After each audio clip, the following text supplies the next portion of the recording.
안녕하세요. 만나서 반갑습니다. 역사가 김영준입니다. 한중일 근대사 삼국지 제119부 증국권은 왜 천자가 되지 않았을까? 라는 주제를 가지고 오늘 여러분과 함께 할 겁니다. 이번 시간과 다음 시간에 걸쳐가지고 2시간 동안에는 태평천국 바로 그 직후의 이야기들을 좀 정리를 해볼까 하는데요. 1864년 7월에 태평천국의 수도 난징을 점령한 증국권은 이제는 청조정도 무시할 수 없는 최고의 군벌로 떠오르게 되었다는 거죠. 이쯤 되면은 증국권에게 청조를 뒤엎고 한족 중흥을 이끌어 나갈 천자가 되겠다. 그런 유혹이 생길 법도 해요. 제2의 주원장이 되겠다. 그런 유혹이 생길 수도 있는데, 더군다나 뭐 이제 모르긴 해도 주변에 있는 사람들 중에서 그런 식으로 이제 뿜뿌질을 했던 사람들도 분명히 있었겠죠. 아니 지금 당신이 장강 이남에서 최대의 세력을 갖고 있고 청조는 혼란에 빠져 있는데 이거 절호의 기회 아니냐. 여기서 그대로 엎어버리면 당신이 황제가 될 수 있다. 한번 해봐라. 라는 그런 이제 부추김을 많이 받았을 거예요. 실제로 청조는 2차례에 걸친 아편전쟁 그리고 내부적으로는 태평천국의 반란을 겪게 되면서 극도의 혼란에 빠져 있는 상태이고 더군다나 지금 올라와 있는 황제 동치제가 어린 얼라잖아요. 그래서 동태후 서태후의 수렴청정 플러스 공친왕의 섭정체제로 굴러가는 상당히 기형적인 상태였다는 거예요. 그러다 보니까 이것은 분명히 증국권에게 있어서 절호의 기회임에 틀림이 없었다는 거죠. 하지만 뜻밖에도 증국권은 전혀 그럴 의사를 내비치지 않고 오히려 몸을 바짝 엎드려가지고 낮은 자세를 보여주게 됩니다. 증국권은 이렇게 판단을 했던 것 같아요. 표면적으로 봤을 때 확실히 청제국은 몰락해 가고 있는 것처럼 보이기는 한다. 하지만 그렇다고 해서 자신이 대업을 이루기에 적합한 상황이냐면은 그것도 아니라고 본 것 같아요. 왜냐? 여기에 대한 이유를 이제 하나씩 살펴보면요. 청제국 내에서 가장 풍요로운 지역은 뭐니 해도 장강 이남 지역이죠. 근데 여기가 10년이 넘는 세월 동안 전란을 거치면서 이미 초토화 상태에 직면해 있었다는 겁니다. 따라서 증국권이 제 아무리 한족 중흥을 외친다 한들 이미 전쟁에 있어서 넌더리를 일으킨 사람들이 여기에 호응을 해줄 리가 만무했다는 거예요. 무엇보다도 증국권은 그동안 청조편에 서가지고 한족 중흥을 부르짖었던 태평천국을 신나게 두들기는데 앞장섰죠. 그렇게 그동안 청조 앞제비 노릇을 하다가 이제 와서 멸만 흥 하늘 갖다 기치로 내세워서 한족 중흥을 외친다면은 그거 누가 동의를 하겠냐 이거죠. 아무리 봐도 이게 앞뒤가 다른 행동이잖아요. 무엇보다도 증국권의 군대가 한족 중흥의 상징이라고 할 수 있는 난징을 함락시키는 과정에서 엄청난 초토화전을 벌였기 때문에 이미 이 동네 민심은 증국권에게 등을 돌린 상태였다는 거예요. 더군다나 오랜 전투로 인해서 증국권 휘하에 있었던 상군 단련들도 피로도가 극에 달했고 다들 이제 고향으로 돌아오고 싶은 그런 생각밖에 남지 않았다는 거죠. 무엇보다도 본래는 자기 직속 부하들이었죠. 이용장, 좌종당. 근데 이 사람들은 이제 더 이상 증국권의 직속 부하라고 말하기가 힘들어졌다는 겁니다. 거의 뭐 이제 독자적인 군벌 비스무리한 존재로 성장을 했다는 거예요. 그러면 증국권이 거병을 했을 때 이용장과 좌종당이 처음에는 증국권의 편을 들어줄 수도 있겠지만 만약에 수틀리면은 얘들이 언제 뒤통수를 칠지 돌아설지 모를 일이라는 거예요. 그리고 무엇보다도 가장 중요한 변수가 하나 있는데 그게 뭐였냐면은 서양 열강들의 행보였습니다. 그동안 지켜본 바에 따르면 서양 열강들은 청조의 멸망을 원하지 않고 있다는 것이 판명됐다는 거죠.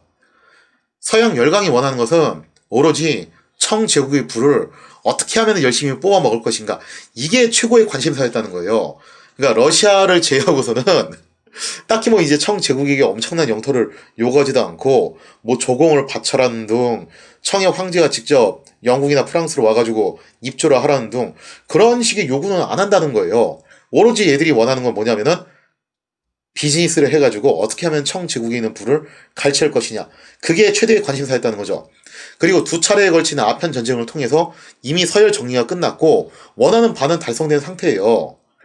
이런 상황에서 만약에 증국권이 거병을 한다면은 서양 열강들이 어떻게 행동을 하겠냐 이거죠. 필시 자신들의 파이를 지키기 위해서 청제국의 편을 들 것이 분명했다는 겁니다. 이것은 이미 태평천국의 충왕 이수성이 상하이 공략 실패에서 확실하게 그 데이터를 입증시켜주지 않았냐 이거죠. 자, 그러면 이런 생각을 할 수도 있어요. 그러면 차라리 중국번이 열심히 어필을 해가지고 서양 열강들에게 더 큰 이권을 제시함으로써 아예 그들을 자신의 편으로 끌어들인다면은 되지 않겠냐. 이게 결국에는 태평천국이 끝내 못했던 건데, 왜냐면은 당시 서양에 대한 반감이 일본 내에서도 컸고 중국 내에서도 컸어요. 그리고 조선에서도 알게 모르게 그런 반감들은 꽤 있었다라는 거예요. 그래서 한중일 삼국이 어떤 근대적인 개혁을 하고 싶어도 서양하고 교류를 한다. 그리고 서양의 각종 제도와 문물을 본따가지고 따라한다 하더라도 이게 국민적인 반발이 엄청났기 때문에 그거를 또 어떻게 무마시킬 것이냐도 굉장히 중요한 과제였다는 거예요. 그러니까 개혁이라는 것이 특히 이 시대의 근대화 개혁은요, 국가 지도자가 마음먹고 한다고 해서 되는 그런 문제는 아니라는 겁니다. 자, 그래서 만약에 여기서 증국번이 이런 행동을 하게 된다면은 이게 또 모순적인 상황이 생겨요. 한족 중흥의 기치가 땅에 떨어진다는 거죠. 이 얘기는 결국에는 서양 세력을 끌고 와서 만주적 왕조를 무너뜨리겠다는 뜻인데, 근데 그 서양 세력은 한족들도 굉장히 싫어하는 세력이거든요. 이거는 구학을 대신해서 신학을 끌고 오겠다는 거하고 뭐가 다르냐 이거죠. 자, 그래서 증국번은 이렇게 따져보고 저렇게 따져봐도 현재 자신이 거병을 해서 청조로 무너뜨리고 새롭게 천자가 될 가능성은 그다지 높지 않다라고 판단을 하게 됐던 겁니다. 즉, 기껏해야 3번에 난 시즌2를 찍을 뿐이라는 거죠. 이러한 판단 하에 증국번은 무리한 욕심을 부리지 않고 말 그대로 이제 소확행을 택한 거죠. 그냥 이대로 있으면은 나는 청제국 내 최대 군벌 세력으로 엄청난 부와 권력을 누리게 될 것이고, 또 끝까지 제위 자리를 누리지 않았기 때문에 청제국의 충신으로 남아있지 않겠냐. 그러면 그걸로 나는 만족한다. 이렇게 생각을 했던 것 같습니다. 자, 어쨌든 뭐 증국번 아저씨는 뭐 이런 식으로 해가지고 그냥 더 큰 야심을 보이질 않고 여기서 이제 끝내게 되는데, 그러면 이제 나머지 사람들 이야기를 좀 다뤄봐야 되겠죠? 한편 후조로 도주한 데 성공했던 태평천국의 2대 천왕 홍천귀복은 먼저 탈출했던 간왕 홍인간하고 합류를 하게 됩니다. 하지만 뭐 여기도 이제 안전한 지대는 아니죠.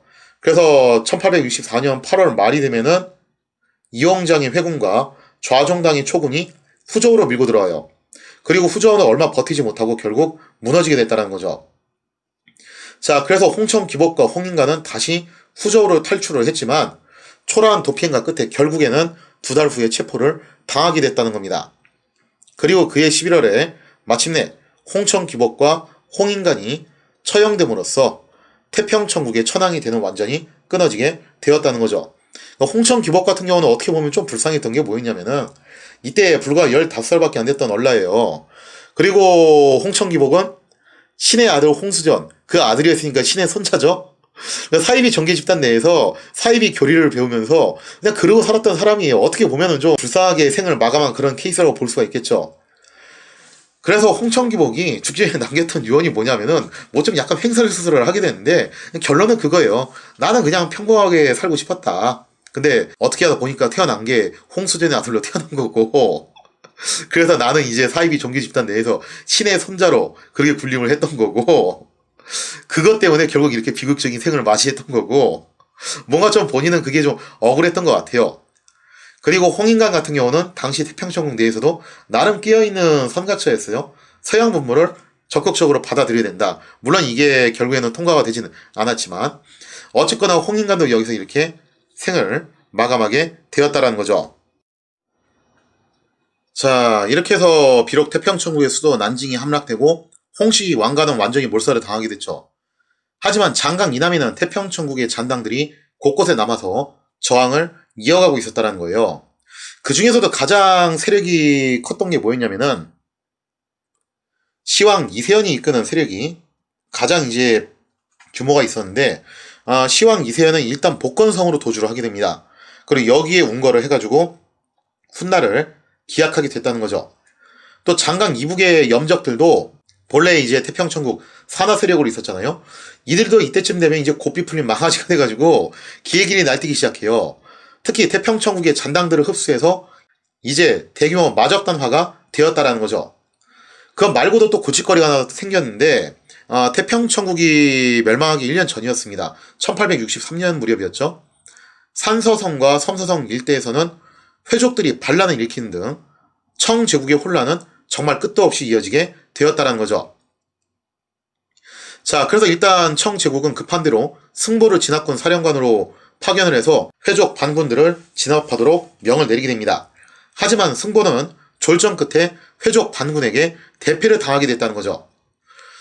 근데 승보 입장에서는 엎친 데 덮친 격으로 이 무렵부터 해가지고 그동안 승보가 여기저기서 매수 공작 정말 많이 벌였잖아요. 근데 진짜 매수의 달인이었는데 근데 그게 부메랑이 돼서 날아와요. 매수 공작을 벌여서 다독여왔던 각 지역의 반군 두목들이 이쯤 되면 슬슬 말썽을 일으키기 시작해요. 왜냐면은 당장 눈앞에 이득을 보고서 청군 쪽으로 돌아선 건데 그 이득이 끊임없이 제공되지 않으면 이들은 당연히 반기를 또다시 들 수밖에 없는 그런 악순환이 이어지게 된다는 거예요. 그러면서 승보에 대한 책임론이 불거지게 됐다는 겁니다. 저거 싸웠다면 패배를 하고 더군다나 그동안 이제 유일한 성과라고 여겨졌던 매수 공작이 저런 식으로 다 파토가 나버리니까 이거 문제가 있는 거 아니냐. 자, 그러자 이거를 기회로 삼아서 경쟁자였던 승경 임심이 승보가 그간 알게 모르게 저질러왔던 불법적인 일들 그리고 각종 비리들을 서태후에게 찔렀다라는 거죠. 그러면서 이러한 것들이 겹쳐져가지고 그 결과 승보는 자결 명령을 받음으로써 허망하게 최후를 맞이하게 되었다는 겁니다.